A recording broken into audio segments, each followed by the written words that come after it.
Welcome to RJ English classes. మరి ఇప్పుడు మనము డే 18లో ఉన్నాం. డే 18 మన చూడ సిలబస్ ఏంటి? సింపుల్ ప్రజెంట్,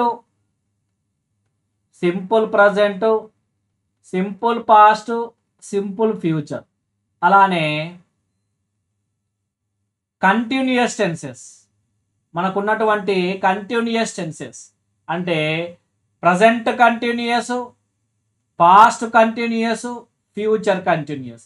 దాంతోపాటు if clause, if clause, if clause, next వచ్చేసి చార్ట్లో ఉన్నటువంటి ఎస్ఐస్ల గురించి మొత్తం మనము ఈ 4 కాన్సెప్ట్ యొక్క 10 బిట్స్తో మొత్తం కవర్ అయ్యేలాగా ఎక్స్ప్లెనేషన్ చూద్దాం. రైట్, ఇంకెవరైనా ఆర్జే ఇంగ్లీష్ క్లాసెస్ యాప్ను డౌన్లోడ్ చేసుకున్నట్లయితే డౌన్లోడ్ చేసుకోండి, పీడిఎఫ్ డౌన్లోడ్ చేసుకోండి. చాలా బాగుంది, బ్రహ్మాండంగా రెడీ చేసి పెట్టాం మీకోసం.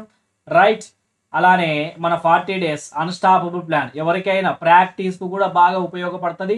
30 రూపీస్ మాత్రమే పెట్టాం, ఇంకెవరైనా కావాలనుకుంటే తీసుకోండి. రైట్, ఇప్పుడు మనము ఫస్ట్ క్వశ్చన్ యొక్క ఎక్స్ప్లెనేషన్ చూద్దాం.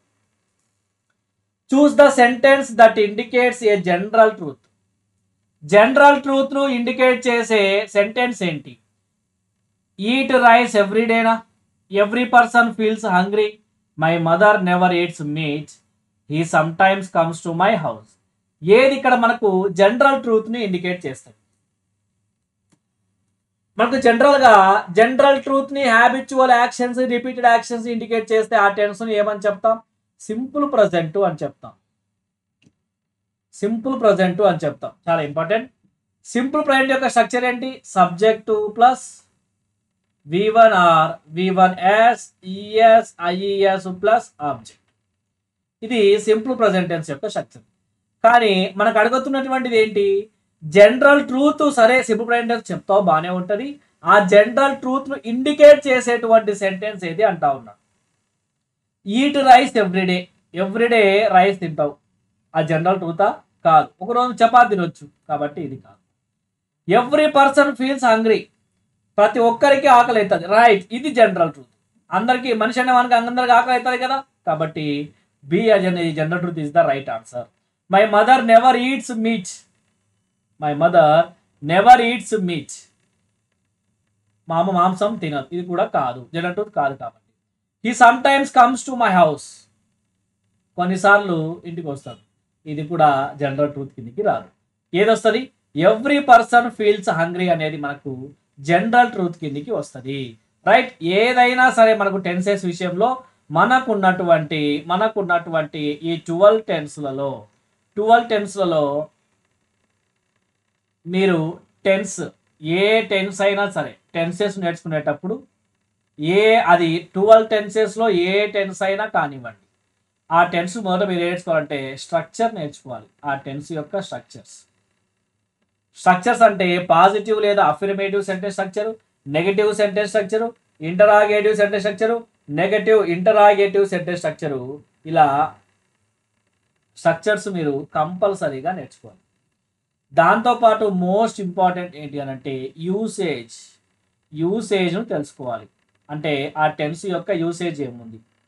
ఆ తర్వాత కీవర్డ్స్ అంట. మనకు లాస్ట్ డిఎస్లో అడిగాడు టైమ్ అడ్వర్బ్స్ అని అడిగాడు. టైమ్ అడ్వర్బ్స్, కీవర్డ్స్ లేదా టైమ్ అడ్వర్బ్స్ ఏవి, మనకి ఇవి కూడా క్లారిటీగా తెలిసి ఉండాలి. ఓకేనా? 12 టెన్సెస్ స్ట్రక్చర్ నేర్చుకోవాలి, మొదటగా యూసేజ్ నేర్చుకోవాలి, కీవర్డ్స్ లేదా టైమ్ అడ్వర్బ్స్ నేర్చుకోవాలి. ఇలా మీరు ప్రతి టెన్స్ను డివైడ్ చేసి నేర్చుకుంటే బిట్ అనేది అస్సలు మీకు మిస్ కాదు. రైట్, మీరు ఈ విధంగా చదివే ప్రయత్నం చేయండి. నెక్స్ట్ సెకండ్ చూడండి. What to dash yesterday. What to dash yesterday. Did you did, will you do, do you do, did you do. ఓకేనా? ఇది ఎస్టర్డే అన్నాడు కాబట్టి మనకి ఏ కీవర్డ్ వస్తుంది? సింపుల్ పాస్ట్ టెన్స్ యొక్క కీవర్డ్ వస్తుంది. సింపుల్ పాస్ట్ టెన్స్ యొక్క స్ట్రక్చర్ ఏంటి? Subject plus V2 plus object. ఇది స్ట్రక్చర్. ఇక్కడ క్వశ్చన్ మార్క్ ఉంది కాబట్టి ఇక్కడ మనకు WH వర్డ్ యొక్క స్ట్రక్చర్ అడిగాడు. అంటే మనం ఏమంటాం? WH word plus helping verb plus subject plus main verb plus object, చివరిలో క్వశ్చన్ మార్క్. ఇది WH వర్డ్ సెంటెన్స్ యొక్క స్ట్రక్చర్. మరి ఇక్కడ మనకు మెయిన్ వర్బ్ ఒకటే ఉంది, V2 ఉంది. మనకు మెయిన్ వర్బ్ V2 ఉంటే అందులో ఉన్నటువంటి హెల్పింగ్ వర్బ్ ఏమవుతుంది? డిడ్ అవుతుంది. తర్వాత వచ్చే మెయిన్ వర్బ్ ఏమవుతుంది? V1 అవుతుంది. V1 బాగా గుర్తున్న విషయం. అలానే ఒకే ఒక వర్బ్ ఉంటే ఆ వర్బ్ V1 అయి ఉంటే అక్కడ ఉన్నటువంటి హెల్పింగ్ వర్బ్ ఏమవుతుందంటే డూ అవుతుంది. మెయిన్ వర్బ్ ఏమవుతుందంటే V1 అవుతుంది. సరే V1 ఎవరికి అంటే ఇదో ఈ V2కు V1 రాసుకోవాలి మీరు, రైట్? మరి అదే ఒకే ఒక వర్బ్ ఉండి ఆ వర్బ్కు ఎస్ కానీ ఈఎస్ కానీ ఐఈఎస్ కానీ కలిగి ఉండింటే అందులో ఉన్నటువంటి హెల్పింగ్ వర్బ్ ఏమవుతుందనంటే డస్ అవుతుంది. మెయిన్ వర్బ్ ఏమవుతుందంటే V1 అవుతుంది, రైట్? ఇది మీరు గుర్తు పెట్టుకోవాల్సినటువంటి విషయం. చాలా చాలా చాలా ఇంపార్టెంట్. ఓకేనా? అదే ఇక్కడ మీరు చూసినట్లయితే ఇంకో విషయం మీరు బాగా గుర్తుపెట్టుకోవాలి. అది సపరేట్ నేర్చుకోవాలి, ఇది కూడా క్లారిటీ నేర్చుకోండి. డిడ్ అనేది మెయిన్ వర్బ్గా ఉంటే అందులో ఉన్నటువంటి హెల్పింగ్ వర్బ్ డిడ్, అందులో ఉన్నటువంటి మెయిన్ వర్బ్ ఏమవుతుందంటే డూ అవుతుంది. డూ అనేది మెయిన్ వర్బ్గా ఉంటే అందులో ఉన్నటువంటి హెల్పింగ్ వర్బ్ డూ అవుతుంది, మెయిన్ వర్బ్ కూడా డూ అవుతుంది. డస్ అనేది మెయిన్ వర్బ్గా ఉంటే అందులో ఉన్నటువంటి హెల్పింగ్ వర్బ్ డస్ అవుతుంది, మెయిన్ వర్బ్ డూ అవుతుంది. ఈ విషయం మీరు బాగా గుర్తు, రైట్? ఈ రెండు డబ్బాలు మీకు చాలా క్లారిటీగా తెలిసి ఉండాలి, లేకపోతే మీరు క్వశ్చన్ మిస్ అయ్యే అవకాశం ఉంది. What dash yesterday, what did you did అంటామా, విల్ యూ డూ అంటామా, డూ యూ డూ అంటామా, డిడ్ యూ డూ అంటామా? ఎస్టర్డే అంటే పాస్ట్ టెన్స్ కాబట్టి past tense helping verb did వస్తుంది. ఇక్కడ మెయిన్ వర్బ్ కూడా డూ ఇచ్చారు కాబట్టి మనకు డిడ్ వస్తుంది. అంతేగాని డిడ్ యూ డిడ్ రాయరాదు. డిడ్ వచ్చిన తర్వాత హెల్పింగ్ వర్బ్గా మెయిన్ వర్బ్గా ఖచ్చితంగా V1 అంటే డూ ఉండాలి. ఇక్కడ ఉంటుంది కాబట్టి రాదు. Will you do wrong answer, past tense కదా. డూ యూ డూ ఇది రాంగ్, పాస్ట్ టెన్స్ కదా. Did you do is the right answer. ఓకేనా? సెకండ్ క్వశ్చన్ కు ఫోర్త్ ఆప్షన్ అనేది కరెక్ట్. నెక్స్ట్ చూడండి. It's time you dash bed, it's time you dash bed అనేది ఇక్కడ మనము ఏ ఎక్స్ప్రెషన్, ఈ ఎక్స్ప్రెషన్స్ మనకు చాలా చాలా చాలా ఇంపార్టెంట్. ఓకేనా? ఎక్కువగా అడుగుతున్నాడు. ఒక 3 ఎక్స్ప్రెషన్స్ ఉంటాయి, వాటిని మీరు క్లారిటీగా తెలుసుకోవాల్సి ఉంటుంది. దీన్నే మనం అన్రియల్ పాస్ట్ అంటాం, మనకు 10th క్లాస్ బుక్ లో ఉంది. It's time, it's high time, it's about time,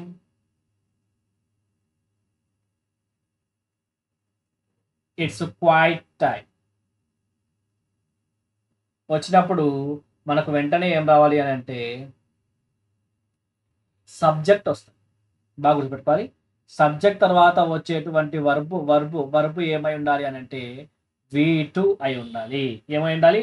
V2 అయి ఉండాలి. చాలా చాలా చాలా ఇంపార్టెంట్, మోస్ట్ ఇంపార్టెంట్. అలానే మనకు ఇంకొక ఎక్స్ప్రెషన్ ఉంది, విషెస్ తెలిపేది. Subject plus wishes plus subject plus తర్వాత ఏముండాలంటే మనకి ఇక్కడ కూడా V2 ఉండాలి. ఓకేనా? చాలా ఇంపార్టెంట్, చాలా అంటే ఎంత ఇంపార్టెంట్ అంటే ఇవి రెండు ఖచ్చితంగా అడిగే అవకాశం ఉన్నటువంటి ఎక్స్ప్రెషన్స్. కొద్దిగా జాగ్రత్తగా మీరు గుర్తుపెట్టుకోవాలి. చూడండి, ఇట్స్ టైమ్ యూ తర్వాత ఏముండాలి? V2 ఉండాలి. ఇక్కడ చూడండి, గో అనేది V1, విల్ గో అనేది ఫ్యూచర్, హ్యాడ్ గాన్ అనేది పాస్ట్ పర్ఫెక్ట్. మనకి ఏం తెలుపుతుంది? వెంట్ అనేది V2 తెలుపుతుంది. అంటే మనకు it's time you went bed అనేది కరెక్ట్ ఆన్సర్. ఇది మన 10th క్లాస్లో ఉన్నటువంటి ఎగ్జాంపుల్. అయితే దీని అర్థం ఏంటి? ఓకేనా? మనకు unreal past is used to saying that something is not happening but it should be happening. అంటే అతను ఈ పాటికి గోటు బెడ్ నిద్రపోయిండాల్సిన అర్థము.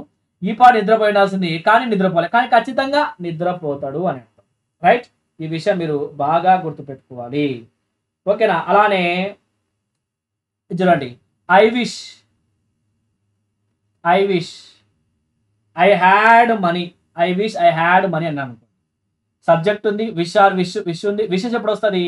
హీ కానీ షీ కానీ ఇట్ కానీ లేదా సింగులర్ వర్బ్ ఉన్నప్పుడు మనకి ఇక్కడ విషెస్ రావడం జరుగుతుంది, రైట్? ఆ విషయం బాగా గుర్తుపెట్టుకోండి. ప్లస్ ఐ ప్లస్ తర్వాత ఏం రావాలి మనకి? ఇక్కడ V2 రావాలి. హ్యాడ్ V2 వచ్చింది. దీని యొక్క అర్థం ఏంటి అని అంటే I don't have any money అని అర్థం. అంటే నా దగ్గర డబ్బులు లేవు అని అంటాం. ఇది చూనీకేమో పాస్ట్, స్ట్రక్చర్ ఏమో సింపుల్ పాస్ట్, కానీ ఏం తెలుపుతుంది అంటే ప్రజెంట్ను తెలుపుతుంది, ప్రజెంట్ టైంను తెలుపుతుంది. ఏమనాలి? ప్రజెంట్ టైంను తెలుపుతుంది అనాలి. రైట్, ఇది మీరు చాలా చాలా చాలా ఇంపార్టెంట్, బాగా గుర్తుపెట్టుకోవాల్సింది. అలానే as if, as though, time లేదు కాబట్టి ఈజీ చెప్తాను, బాగా గుర్తుపెట్టుకోండి. As if, as though, would rather, would rather, ఇలాంటి ఎక్స్ప్రెషన్ తర్వాత కూడా మీరు ఖచ్చితంగా ఏం రాయాలి అని అంటే V2 రాయాలి. V2 రాయాలి, చాలా చాలా చాలా ఇంపార్టెంట్. 1, 2, 3 ఈ మూడింటిని బాగా గుర్తుపెట్టుకోండి. V2 వచ్చే సందర్భాలు మన టెక్స్ట్ బుక్లలో ఉన్నాయి, అది చాలా చాలా చాలా ఇంపార్టెంట్. అలానే యూజ్డ్ టు కూడా, యూజ్డ్ టు దేనికి ఉపయోగిస్తాం? పాస్ట్ హ్యాబిచువల్ యాక్షన్, అంటే గతంలో అలవాటు ఉండేది ప్రస్తుతం లేదు అని. ఓకేనా? ప్రస్తుతం అలవాటు ఉండేది ప్రజెంట్ లేదు. పాస్ట్ హ్యాబిచువల్ యాక్షన్ తినడానికి యూజ్ టు వాడతాం. ఇది కూడా గుర్తుపెట్టుకోండి, చాలా చాలా చాలా చాలా ఇంపార్టెంట్. ఓకేనా? యూజ్ టు ఈజ్ మనకు 6th క్లాస్ అప్పుడు బుక్ లో, బ్లాజమ్ బుక్ లో ఉన్నది. Use to is use to speak about things that were habitually done in the past. అంటే she use to play with her brother అన్నాడు అనుకోండి, she used to play with her brother అన్నాడు అనుకోండి, అంటే అప్పుడు ఆమె వాళ్ళ బ్రదర్ ఆడుకుంటే ప్రజెంట్ ఆమె వాళ్ళ బ్రదర్తో ఆడుకోవడం లేదు అని చెప్పడానికి. ఓకేనా? పాస్ట్ హ్యాబిచువల్ యాక్షన్ అంటాం ఒక్కొక్కసారి.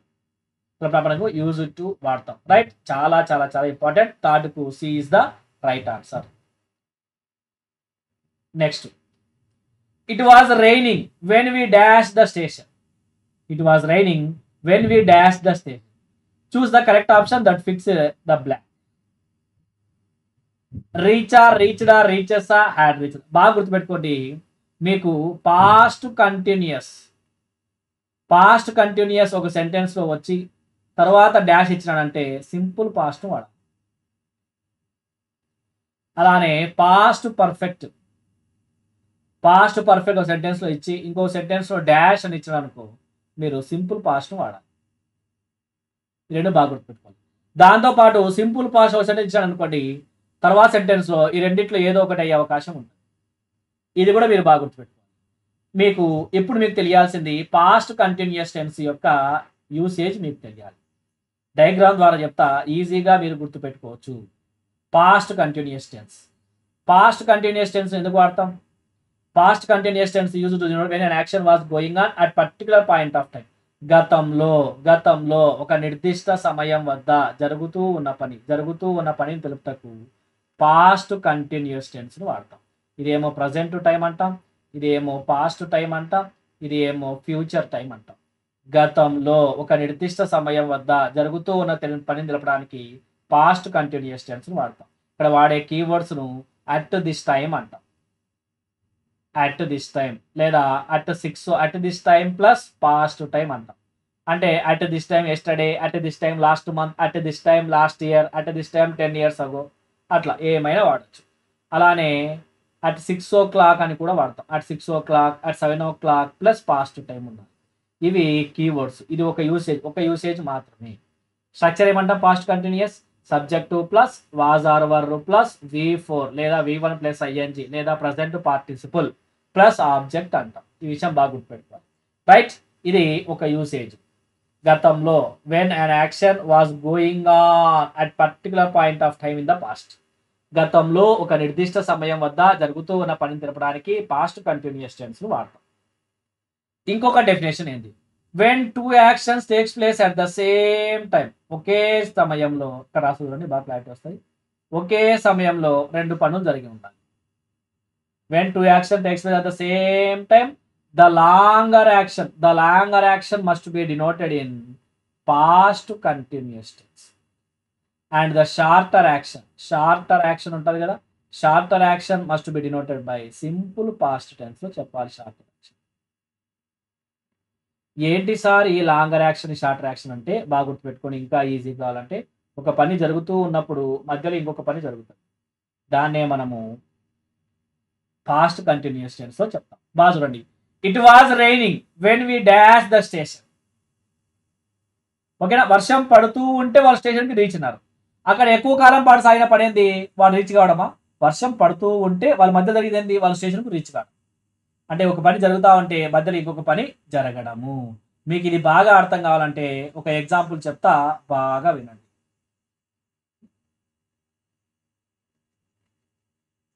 చాలా easy example. while Tillu was preparing for DSC exam, Radhika called him. While Tillu was preparing for DSC exam, Radhika called him. టిల్లుగాడు ఎగ్జామ్ కు ప్రిపేర్ అవుతా ఉంటే రాధిక మధ్య డిస్టర్బ్ చేసి అతన్ని పిలిచింది. అంటే టిల్లుగాడు ప్రిపేర్ కావడం అనేది లాంగర్ యాక్షన్. మధ్యలో రాధిక పిలిచడము ఇది షార్టర్ యాక్షన్. మధ్యలో డిస్టర్బ్ చేసిన యాక్షన్ షార్టర్ యాక్షన్. దీనిలో ఏం చెప్పాలి? సింపుల్ పాస్ట్ లో చెప్పాలి. బాగా గుర్తుపెట్టుకో, మర్చిపోసే సమస్య లేదు. ఇది పాస్ట్ కంటిన్యూస్ యొక్క సెకండ్ యూసేజ్. లాంగర్ యాక్షన్ ఏమో పాస్ట్ కంటిన్యూస్ లో చెప్పాలి, షార్టర్ యాక్షన్ ఏమో సింపుల్ పాస్ట్ లో చెప్పాలి. While Tillu was preparing for DSC exam, Radhika called him. టిల్లుగాడు ప్రిపేర్ అవుతా ఉంటే రాధిక కాల్ చేసింది. రైట్, ఇలా మీరు ఈజీగా ఆన్సర్ చేసేది పెట్టుకోవాలి. ఇవి సింపుల్ పాస్ట్ టెన్స్ యొక్క రెండు యూసేజెస్. ఒకటేమో at this time plus past time ఉంటుంది. ఇంకొక దానికి కీవర్డ్స్ ఏమొస్తాయో తెలుసా? వెన్ను వైలు రెండు వాడచ్చు. వెన్ను వైలు. సార్ వెన్ను తర్వాత సింపుల్ పాస్ట్ టెన్స్ వస్తుంది, వైలు తర్వాత పాస్ట్ కంటిన్యూస్ వస్తుంది. ఇది కరెక్టేనా? తప్పు. రెండిట్లలో వెన్ను తర్వాత సింపుల్ పాస్ట్ రావాలని రూల్ లేదు. కొన్నిసార్లు పాస్ట్ కంటిన్యూస్ కూడా రావచ్చు. వైల్ తర్వాత పాస్ట్ కంటిన్యూస్ రావాలని మాత్రమే రూల్ లేదు. కొన్నిసార్లు పాస్ట్ సింపుల్ పాస్ట్ కూడా రావచ్చు. ఈ విషయం మీరు బాగా గుర్తుపెట్టుకోవాలి. ఇది పాస్ట్ కంటిన్యూస్ టెన్స్ కి సంబంధించినటువంటి ఎగ్జాంపుల్. మీకు క్లారిటీగా అర్థమైంది అనుకుంటున్నాను నేను. రైట్, మరి ఇప్పుడు చూద్దాం. It was raining when we dash the station, choose the correct option that fixed the blank. It was raining past continuous వచ్చిందంటే తర్వాత ఏం రావాలి? కళ్ళు మూసుకొని ఆన్సర్ పెట్టుకో, సింపుల్ పాస్ట్ రావాలి అని. సింపుల్ పాస్ట్ ఇక్కడ ఏం తెలుస్తుంది? రీచ్ అనేది ప్రజెంట్ తెలుస్తుంది, రీచ్డ్ అనేది పాస్ట్ తెలుస్తుంది, రీచెస్ ప్రజెంట్ తెలుస్తుంది, హ్యాడ్ రీచ్డ్ పాస్ట్ పర్ఫెక్ట్ తెలుస్తుంది. కాబట్టి ఇక్కడ reached is the right answer. Reach right అంటే మనకు option B is the correct answer. Next 5th question చూడండి. Choose the verb that cannot be used in present continuous tense. Present continuous టెన్స్లలో వాడని verb ఏది? చాలా చాలా చాలా చాలా ఇంపార్టెంట్. 2018 డిఎస్సిలో అడిగినాడు ఒక క్వశ్చన్. ఆ తర్వాత జరిగిన టెట్లో వెంటనే అడిగాడు ప్రజెంట్ కంటిన్యూస్ టెన్స్లో యూజ్ చేయనటువంటి వర్బ్ ఏది అని. ఓకేనా? మరి ఇంతవరకు బాగా నేర్చుకుంటాం, బాగానే ఉంది. ప్రజెంట్ కంటిన్యూస్ టెన్స్లో వర్బ్ని వాడరాదు. మరి దాన్ని ఏ టెన్స్లోకి వాడాలి? ఇది చాలా ఇంపార్టెంట్. ఒకవేళ అడిగే అవకాశం ఉన్నటువంటి ఏరియా. ప్రజెంట్ కంటిన్యూస్ టెన్స్లో వాడరాదు, ఓకే. మరి దాన్ని ఏ టెన్స్లో వాడాలి? బాగా గుర్తుపెట్టుకోండి. మనకు ప్రజెంట్ కంటిన్యూస్ టెన్స్లో వాడరాదు అంటుంది. దాన్ని ఏ టెన్స్లోకి వాడాలి? అలానే పాస్ట్ కంటిన్యూస్ ఇస్తే, అలానే ఫ్యూచర్ కంటిన్యూస్లో ఉంటే, అలానే ప్రజెంట్ పర్ఫెక్ట్ కంటిన్యూస్లో ఉంటే, అలానే పాస్ట్ పర్ఫెక్ట్ కంటిన్యూస్లో ఉంటే, అలానే ఫ్యూచర్ పర్ఫెక్ట్ కంటిన్యూస్లో ఉంటే, ప్రజెంట్ కంటిన్యూస్లో ఉంటే వాడరాదు అంటున్నాం. మన కంటిన్యూషన్ మొత్తం ఎన్ని ఉన్నాయి? 6 ఉన్నాయి. అంటే 1 2 3 4 5 6 అంటే ఈ 6 వాడరాదు. అందుకనే వాటి ప్రజెంట్ కంటిన్యూస్ వాడే వర్బులు కాదు, కంటిన్యూస్ టెన్స్లలో వాడరాని వర్బులు అంటాం. కంటిన్యూస్ టెన్స్లలో వాడని వర్బులు ఓన్లీ ప్రజెంట్ కంటిన్యూస్ టెన్స్లోనే కాదు, అసలు కంటిన్యూస్ టెన్స్లోనే వాడం. అంటే అర్థం ఏంటి? ఈ 6 టెన్స్లలో వాడరాదు. మరి వాడకూడదు అంటే మరి వాటిని ఏదో ఒకటి చేయాలి కదా, ఏదో ఒక టెన్స్లోకి మార్చి రాయాలి కదా. ఎక్కడ మార్చి రాయాలి అంటే ప్రజెంట్ కంటిన్యూస్ టెన్స్లో కనుక అది వాడినామనుకోండి, దాని ముందర ఏ టెన్స్ ఉంటుంది? సింపుల్ పాస్ట్ ఉంటుంది. సింపుల్ పాస్ట్ ఉంటుంది, దాంట్లోకి మార్చి రాయాలి. సింపుల్ ప్రజెంట్ ఉంటుంది, దీంట్లోకి మార్చి రాయాలి. అదే పాస్ట్ కంటిన్యూస్ టెన్స్లో ఉంది అనుకోండి, మీరు ఎలా రాయాలి అని అంటే సింపుల్ పాస్ట్లోకి మార్చి రాయాలి. ఫ్యూచర్ కంటిన్యూస్ టెన్స్లో ఉంది అనుకోండి, మీరు దేనిలోకి మార్చి రాయాలంటే సింపుల్ ఫ్యూచర్లోకి మార్చి రాయాలి, అప్పుడు కరెక్ట్ అవుతుంది. ప్రజెంట్ పర్ఫెక్ట్ కంటిన్యూస్లో ఉందనుకోండి, మీరు ఏం చేయాలి అంటే ప్రజెంట్ పర్ఫెక్ట్లోకి మార్చి రాయాలి. ఇది 4-5 సార్లు క్వశ్చన్ అడిగిండు. ప్రజెంట్ పర్ఫెక్ట్లు ఇచ్చి ఇది రాంగ్ కాబట్టి మీరు ప్రజెంట్ పర్ఫెక్ట్ కంటిన్యూస్ ఇస్తాడు, నోయింగ్ అనే వర్బుని ఇస్తాడు. నోయింగ్ అనే దాన్ని మనం ఖచ్చితంగా ప్రజెంట్ పర్ఫెక్ట్లోకి మార్చుకోవాలి. ఎక్కువ సార్ అడిగినటువంటి క్వశ్చన్ ఈ ఏరియా నుంచి. పాస్ట్ పర్ఫెక్ట్ కంటిన్యూస్ టెన్స్లో ఇస్తే నువ్వు ఏం చేయాలి, పాస్ట్ పర్ఫెక్ట్లోకి మార్చాలి. ఫ్యూచర్ పర్ఫెక్ట్ కంటిన్యూస్ టెన్స్లో ఇచ్చే ఏం చేయాలి, ఫ్యూచర్ పర్ఫెక్ట్ టెన్స్లోకి మార్చి రాయాలి. అప్పుడు నువ్వు ఇచ్చినవి కరెక్ట్ అవుతుంది. నేనేమంటున్నా, ఇది బేసిక్ లెవెల్ అడిగేటువంటిది. నెక్స్ట్ డిఎస్సిలో ఇటు సెంటెన్స్ ఇచ్చి కరెక్ట్ గ్రామటికల్ కరెక్ట్గా రాదని కరెక్ట్ చేయంటే అప్పుడు మీరు ఇబ్బంది పడాల్సి వస్తుంది. రైట్, కాబట్టి కొద్దిగా జాగ్రత్తగా ప్రిపేర్ కండి ఈ విషయంలో. ఓకేనా? మరి చూడండి, ఏ వర్బు పాస్ట్ కంటిన్యూస్ టెన్స్లో వాడడం. Like, explain, complaint, shoot. Shoot వాడతాం, కంప్లైంట్ వాడతాం, ఎక్స్ప్లెయిన్ వాడతాం. మరి కంటిన్యూస్ టెన్స్లో వాడిన వర్బు ఏంటంటే లైక్. మనకు లాస్ట్ డిఎస్ ఇచ్చినటువంటి వర్బు ఏంటంటే లవ్. ఇప్పుడేమో లైక్ చేయి, లవ్ చేయి, ఇది ఇట్లా ఇచ్చాడు. ఓకేనా? మరి ఇంకా ఏమన్నా వర్బులు ఉన్నాయా? ఉన్నాయి, అవి మీరు తెలుసుకోవాలి. అది చాలా చాలా చాలా ఇంపార్టెంట్. ఇది కనుక మీరు మర్చిపోయినారు అని అంటే ఖచ్చితంగా ఒక మార్క్ యాదో ఒక సెషన్లో ఎవరో ఒకరు కోల్పోతారు. ఒక మార్క్ కాదు, హాఫ్ మార్క్ కోల్పోతారు. ఖచ్చితంగా క్వశ్చన్ వచ్చే ఏరియా ఇది. ఓకేనా? నేను బ్రీఫ్గా చెప్తాను, ఒక చిన్న కోడ్ ద్వారా చెప్తాను, మీరు నేర్చుకునే ప్రయత్నం చేయండి. చాలా చాలా చాలా ఇంపార్టెంట్, చాలా అంటే చాలా ఇంపార్టెంట్. వర్బ్స్ ఆఫ్ పర్సెప్షన్, జ్ఞానేంద్రియాలకు సంబంధించినది. See, hear, taste, smell, touch, recognise. See, hear, taste, touch, smell, recognise. ఈ జ్ఞానేంద్రియాలకు సంబంధించి మీరు గుర్తుపెట్టుకోవాల్సిన రెండు టచ్, ఇంకొకటి రికగ్నైజ్. ఓకేనా? అలానే వర్బ్స్ ఆఫ్ అపియరింగ్ అంటాం. వర్బ్స్ ఆఫ్ అపియరింగ్ ఎలా గుర్తుపెట్టుకోవాలి? Appear, same, appear, same look. ఎలా గుర్తుపెట్టుకోవాలి? స్లాప్, సేమ్, లుక్, ఏపీ అంటే అపియర్, వర్బ్స్ ఆఫ్ అపియర్. అంతే, కథం, దెబ్బకి అయిపోవాలి అంతే. Verbs of emotion, verbs of emotion ఎలా గుర్తుపెట్టుకోవాలి? వెల్ఫేర్లో జాబ్ రావాలంటే పిహెచ్డి చేసి ఉండాలి. W2 L2 H2. W అంటే వాంట్, ఇంకొక W అంటే విష్. ఈ అంటే వర్బ్స్ ఆఫ్ ఎమోషన్, మర్చిపోతాం కదా దానికి కూడా. ఎల్ అంటే లైక్, ఇంకొక ఎల్ అంటే లవ్. ఇదో పడబెట్టి పడింది, ఇదే పడింది లాస్ట్ డిఎస్సిలో. లాస్ట్ డిఎస్సి క్వశ్చన్ ఈడ. నెక్స్ట్ ఎఫ్ అంటే ఫీల్, ఆర్ అంటే రెఫ్యూజ్, పి అంటే ప్రిఫర్, హెచ్ అంటే హేట్, ఇంకొక హెచ్ అంటే హోప్, డి అంటే డిజైర్. ఇవన్నీ కూడా వర్బ్స్ ఆఫ్ ఎమోషన్కి సంబంధించి. ఇలా కూడా అడగచ్చు, చూస్ the verb that belongs to verbs of perception, choose the verb that belongs to verbs of emotion, choose the verb that belongs to verbs of appearing. ఇలా కూడా అడిగే అవకాశం ఉంది. కొద్దిగా జాగ్రత్తగా ఉండండి, చాలా చాలా చాలా ఇంపార్టెంట్. కొడితే తిరుగుతారు అంతే అందరిగా కలిసి. Right, next verbs of thinking. Verbs of thinking దీనికి ఒక కథ ఉంది, మనకు అంత టైం లేదు, మీకు నేను అంత ఓపిక కూడా ఉండదు, కాబట్టి ఈజీగా చెప్తా, బాగా గుర్తుపెట్టుకోండి. కేసీఆర్ తర్వాత గుర్తున్నది కదా, కేసీఆర్ ట్యాబ్స్. దాంతోపాటు బాగా గుర్తు విషయం ఏంటంటే కేసీఆర్ థాట్, ట్యాబ్స్, కేసీఆర్ అయిపోయింది, ట్యాబ్స్ అయిపోయింది. Next understand, imagine,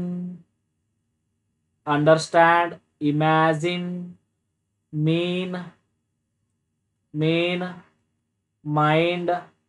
mind, forget.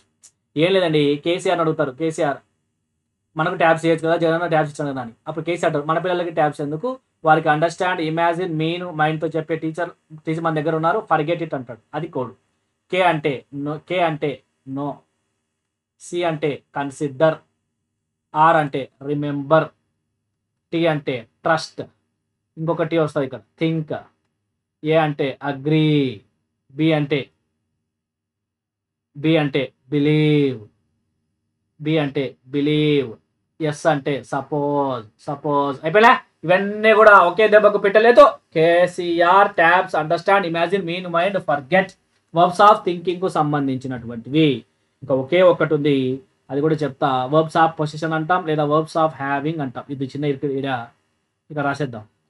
Verbs of having లేదా పొసెషన్ అంటాం. వర్బ్స్ ఆఫ్ హ్యావింగ్ లేదా పొసెషన్ అంటాం. ఇక్కడ మనం చూస్తే ఏమున్నాయంటే కోడ్ చూడండి, బీసీ కాప్ అని గుర్తుపెట్టుకోండి. BC cap. బి అంటే బిలాంగ్ టు, సి అంటే కన్సిస్ట్ ఆఫ్, ఇంకొక సి అంటే చాలా చాలా ఇంపార్టెంట్, ఇది కంటైన్ అని అర్థం. కంటైన్. ఓ అంటే ఓన్ అని అర్థం. పి అంటే పొసెస్. అంటే దీని అర్థం ఏంటి? Seeing, hearing, tasting, spelling, touching, recognising అని రాయరాదు. అపియరింగ్, సీమింగ్, లుకింగ్ అని రాయరాదు. Wanting, wishing, liking, loving, feeling అని రాయరాదు. ఓకేనా? Knowing, considering, remembering, trusting, thinking, agreeing అని రాయరాదు అని అర్థం. కంటిన్యూస్ టెన్స్ వాడరాదు, వాటిని వాటి యొక్క ముందు టెన్స్లోకి మార్చి రావాలా. ఇవి వర్బ్స్. ఏం అర్థం కావట్లేదు కదా? అర్థం చేసుకోండి, గుర్తుపెట్టుకునే ప్రయత్నం చేయండి. 1కి 2 సార్లు ఇను, ఏం బాధ లేదు. రైట్? కానీ గుర్తుండాలి కంపల్సరీగా, లేకపోతే మిస్ అవుతారు. రైట్? 5th క్వశ్చన్కి ఆన్సర్ ఏంది? లైక్. ఇదో లైక్ లవ్ అడిగినటువంటి ఇదో నో. ఈ నోని ఎప్పుడు అడుగుతూ ఉంటాడు. 6th క్వశ్చన్ చూడండి. According to the weather forecast dash choose the most appropriate continuation for the given sentence. It rain tomorrow అంటారా? ఇది ఇట్స్ రైనింగ్ అనాలా? ఇట్స్ రైనింగ్ టుమారో అంటారా? It's going to rain tomorrow అంటారా? ఇట్ ఈజ్ రెయిన్ టుమారో అంటామా? ఏమంటాం? It is going to rain. దాన్నే ఇక్కడ contract form రాస్తాను. It is going to rain tomorrow. ఇక్కడ మనము గోయింగ్ టు అనే పదాన్ని ప్రెడిక్షన్కు వాడతాం, ఇంటెన్షన్కు వాడతాం కొన్నిసార్లు, అలానే ప్రెడిక్షన్కు వాడతాం. ప్రెడిక్షన్కు, ఇంటెన్షన్కు రెండిట్లకు కూడా గోయింగ్ టును యూజ్ చేస్తాం ప్రజెంట్ కంటిన్యూస్లో. కానీ కీవర్డ్ ఏమో ఫ్యూచర్ వాడతాం. తెలవడానికి ప్రజెంట్ వాడతాం. ఓకేనా? మీరు బాగా గుర్తుపెట్టుకోవాలి. కంటిన్యూస్ టెన్స్ స్ట్రక్చర్ రాయాలి, మనకు కీవర్డ్ ఏమో ఫ్యూచర్ని రాయాలి. ఓకేనా? ఇది విషయం బాగా గుర్తుపెట్టుకోవాలి, చాలా చాలా చాలా ఇంపార్టెంట్. 7th క్వశ్చన్ చూద్దాం. If I had attended the function I dash wished him. అక్కడ వర్బ్ ఏమొస్తుంది? హ్యాడ్ వస్తుందా?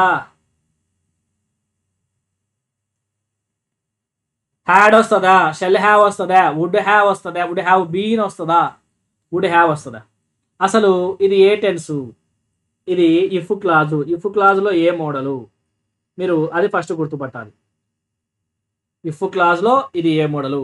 మీరు బాగా గుర్తుపెట్టుకోండి. ఇఫ్ క్లాజ్ మీరు చూసుకున్నట్లయితే మనకు ఎన్సీఆర్టీ బుక్లో అయితే 7th క్లాస్లో పేజ్ నెంబర్ 30, 31లో ఉన్నాయి. అదే ఎన్సీఆర్టీ బుక్ 9th క్లాస్ బీహైవ్కి సంబంధించి పేజ్ నెంబర్ 12లో ఉన్నాయి. అవర్ వరల్డ్ త్రూ ఇంగ్లీష్ బుక్లో అయితే 73 పేజ్ నెంబర్లో మనకు కనపడుతుంది, 9th క్లాస్ బుక్లో కూడా.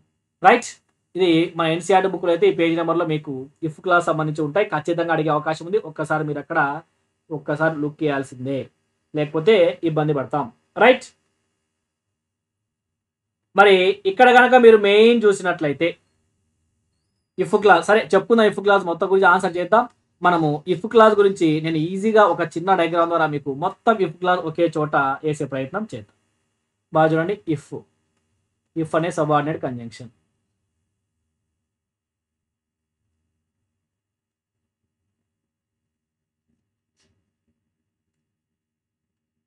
Subject plus V1 or V1S ES IES plus object. మనకి ఇక్కడ మెయిన్ క్లాస్లో subject plus will or shall or will plus V1 వస్తుంది. అదే ఇఫ్ ప్లస్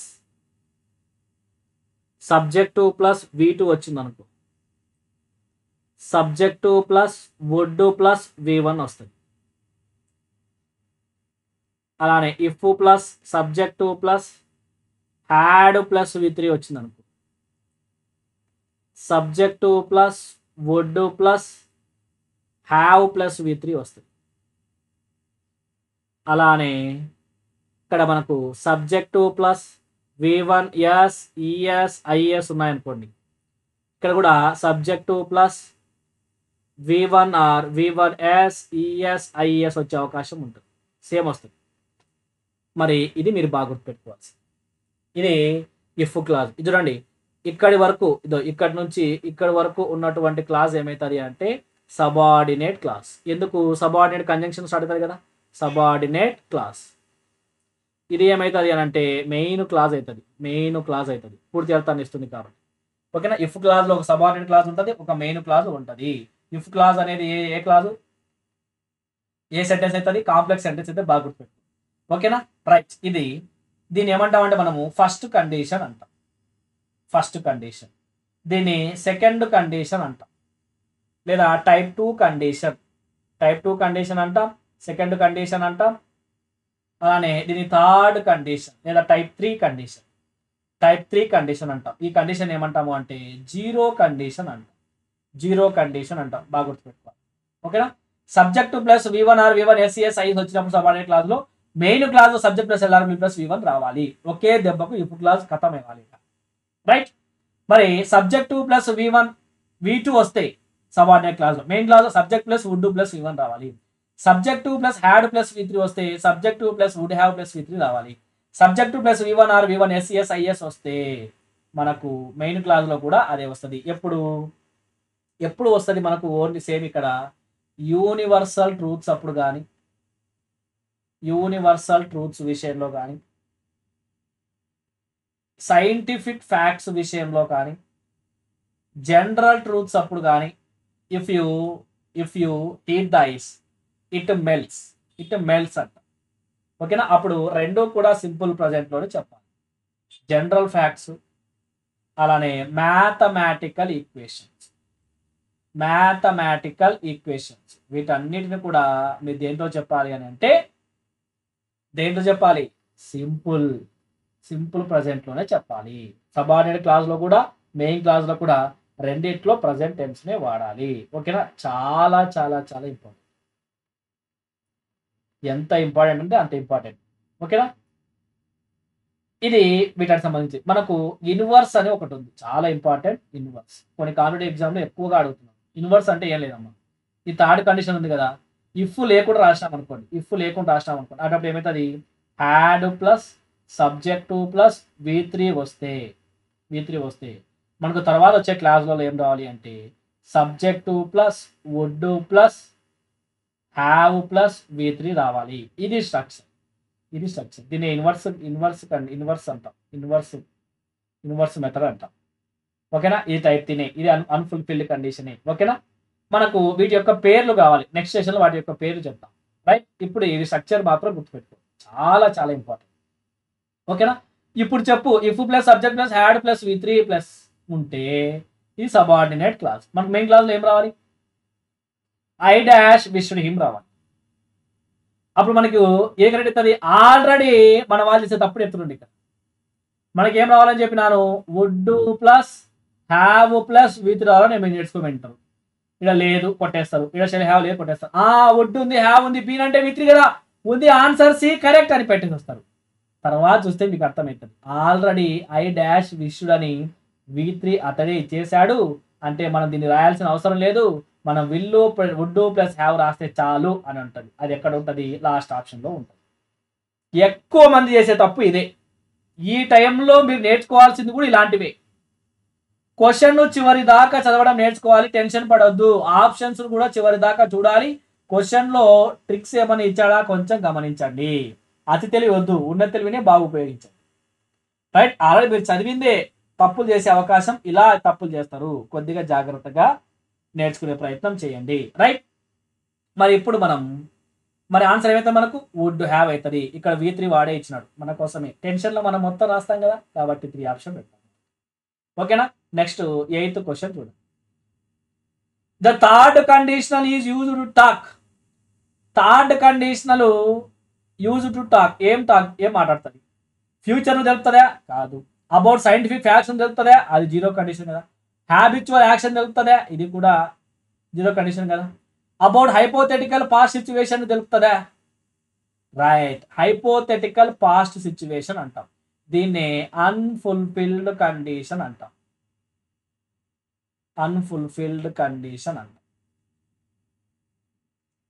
అన్ఫుల్ఫిల్డ్ కండిషన్ అన్నా హైపోథెటికల్ పాస్ట్ అన్నా ఒకటే. అంటే జరిగి ఉంటే బాగుండు, గతంలో జరిగి ఉండింటే బాగుండు.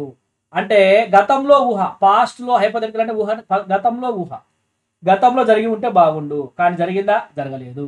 అందుకే మనము టైప్ 3, ఇది ఒక్కదాన్ని బాగా గుర్తుపెట్టుకోండి, టైప్ 3 కండిషన్కే ఇంకొక పేరు హైపోథెటికల్ పాస్ట్ సిచ్యువేషన్ లేదా అన్ఫుల్ఫిల్డ్ కండిషన్ అంటాం. అన్ఫుల్ఫిల్డ్ కండిషన్ అంటాం. ఓకేనా. మరి టైప్ 1కు ఉన్నటువంటి పేర్లేంటి, టైప్ 2 కండిషన్కు ఉన్నటువంటి పేర్లేంటి బాగా గుర్తుపెట్టుకోవాలి. టైప్ 1 కండిషన్ ఏమో మనము పాసిబుల్ కండిషన్ అంటాం, అంటే జరుగుతుంది అని. టైప్ 2 కండిషన్ ఏమంటామంటే ఇంపాసిబుల్ కండిషన్ అంటాం, అంటే ఎట్టి పరిస్థితులు జరిగే అవకాశం లేదు, జరగదు అనే సందర్భంలో వాడతాం. రైట్. దీన్ని ఏమో మనము దీన్ని ప్రాబబుల్ కండిషన్ అంటాం, అంటే జరిగే అవకాశం ఉందండి. దీని అయితే మనము ఇంప్రాబబుల్ కండిషన్ అంటాం. ఏమంటాం, ఇంప్రాబబుల్ కండిషన్ అంటాం. దీన్ని మనము రియల్ కండిషన్ అంటాం. ఈ కండిషన్ మనం అన్రియల్ కండిషన్ అంటాం. ఓకేనా. దీన్ని మనము లైక్లీ ఫ్యూచర్ కండిషన్ అని కూడా అంటాం కొన్నిసార్లు. లైక్లీ ఫ్యూచర్ అంటే భవిష్యత్తు జరిగే అవకాశం ఉంది కాదు. ఓకేనా. దీన్ని ఏమో మనము ఇమాజినరీ కండిషన్ అంటాం. ఇమాజినరీ కండిషన్, ఇవి బాగా గుర్తుపెట్టుకోవాలి. ఇమాజినరీ కండిషన్ విషయంలో సబ్జెక్టు ప్లస్ సబ్జెక్టు ఏమొచ్చినా కూడా ఈ సబ్జెక్టు ప్లేస్లో హీ ఉన్నా, షీ ఉన్నా, ఇట్ ఉన్నా, దే ఉన్నా, ఐ ఉన్నా, వి ఉన్నా, యూ ఉన్నా, సింగులర్ ఉన్నా, ప్లూరల్ ఉన్నా ఏం రాయాలి అని అంటే వర్రును రాయాల్సి వస్తుంది. వర్రు. If I were the prime minister, I would abolish the examination. అంటే నేను ప్రైమ్ మినిస్టర్ అయితే నేను ఎగ్జామినేషన్ తొలగించేస్తా, పూర్తిగా నిర్మూలిస్తా అంట. అందుకని ఇక్కడ మనం ఏం వాడతాం, వర్ర అని వాడాలి. ఇమాజినరీలో చెప్తాను కాబట్టి వర్రు వాడాలి. ఇవి ఇఫ్ క్లాస్ సంబంధించినటువంటి ఫుల్ క్లారిటీ ఎక్స్ప్లెనేషన్ నేనైతే ఇచ్చా. మీరు గుర్తుపెట్టుకొని ఖచ్చితంగా ఆన్సర్ చేసే ప్రయత్నం చేయండి. చాలా చాలా చాలా ఇంపార్టెంట్, చాలా అంటే చాలా ఇంపార్టెంట్. కొద్దిగా జాగ్రత్తగా మీరు ప్రిపేర్ అయితే ఈజీగా స్కోర్ చేసే అవకాశం ఉంటుంది, లేకుంటే ఇబ్బంది పడతారు. ఓకేనా. రైట్. ఇప్పుడు మీరు నెక్స్ట్ ఏం చేస్తారంటే, ఆల్రెడీ మనము ఎస్ఏస్ గురించి కొంతమందికి ఇచ్చాం, ఆ క్వశ్చన్లు మనం చూద్దాం. Right. The essay consider the lobster written by Albert Camus, Simone de Beauvoir, David Foster Wallace, F. Scott Fitzgerald, Albert Camus. ఇతను రాసినటువంటి ఎస్సే ఏంది, the myth of Sisyphus, the myth of campus Sisyphus, ఇలా గుర్తుపెట్టుకోండి. Albert Camus, the myth of Sisyphus. Next Simone de Beauvoir రాసినటువంటి essay ఏంటి అని అంటే the second sex అనే ఎస్సే రాసింది ఎవరంటే సిమన్ డి బేవియర్. మరి డేవిడ్ ఫాస్టర్ వల్లాక్ రాసినటువంటి ఎస్సే ఏంటి అని అంటే ఇదే, consider the lobster. David Foster Wallace రాసినటువంటి ఎస్సే ఏంటి అంటే కన్సిడర్ ద లాబ్స్టర్. చాలా చాలా ఇంపార్టెంట్. ఎఫ్. స్కాట్ ఫిట్జ్గెరాల్డ్ రాసినటువంటి ఎస్సే ఏంటి అంటే ద క్రాకప్. ఏది, the crackup. F. Scott Fitzgerald ఒక నావెల్ కూడా రాశాడు, బాగా గుర్తుందా, ఎక్కడో చెప్పుకున్నామే, లాస్ట్ మన నావెలిస్ట్ చెప్పుకున్నాం. ఇతరు రాసినటువంటి నావెల్ ఏంటంటే ద గ్రేట్